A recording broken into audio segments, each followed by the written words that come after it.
Cette vidéo présente la manière de disposer des composants sur une interface graphique au moyen de la classe FlowLayout. En JavaSwing, la disposition des composants sur une interface graphique se fait au moyen d'un layout, c'est-à-dire un objet qui va se charger de disposer les éléments sur l'interface en fonction de caractéristiques ou contraintes définies par le layout.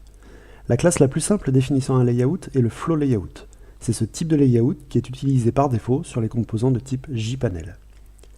En utilisant ce type de layout, les composants sont ajoutés sur le conteneur à la manière des mots dans un texte, c'est-à-dire les uns à la suite des autres sur la même ligne, puis s'il n'y a plus assez de place sur cette ligne, une nouvelle ligne est créée en dessous pour continuer à ajouter les composants, et ainsi de suite.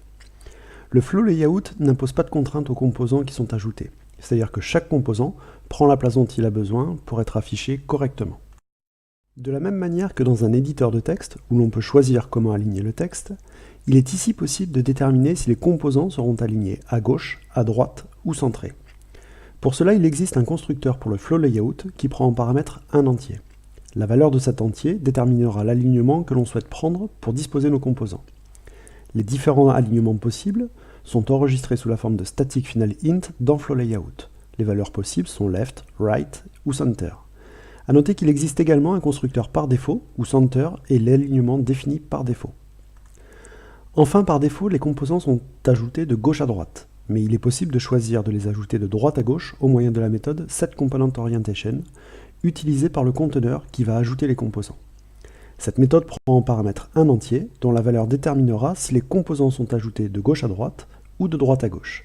Ces deux valeurs sont enregistrées sous la forme de static final int dans ComponentOrientation. Il est également possible de déterminer l'espacement que l'on souhaite entre les composants. Par défaut, cet espacement est de 5 pixels sur chaque bord des composants. Cependant, les espacements horizontaux et verticaux sont paramétrables au moment de la création du flow layout. Il existe en effet un constructeur qui prend deux paramètres supplémentaires pour définir l'écart en pixels séparant deux composants. HGAP définit l'espacement horizontal, alors que VGAP définit l'espacement vertical en pixels. Voici un exemple d'utilisation du flow layout. Nous construisons ici un flow layout pour lequel les éléments seront centrés horizontalement sur l'interface. Nous définissons également que l'espace horizontal entre deux composants sera de 20 pixels, alors que l'espacement vertical sera de 0. Le conteneur dans lequel nous allons ajouter les composants sera un JPanel. Nous lui passons en argument le layout que nous souhaitons qu'il utilise pour disposer les composants dans son espace.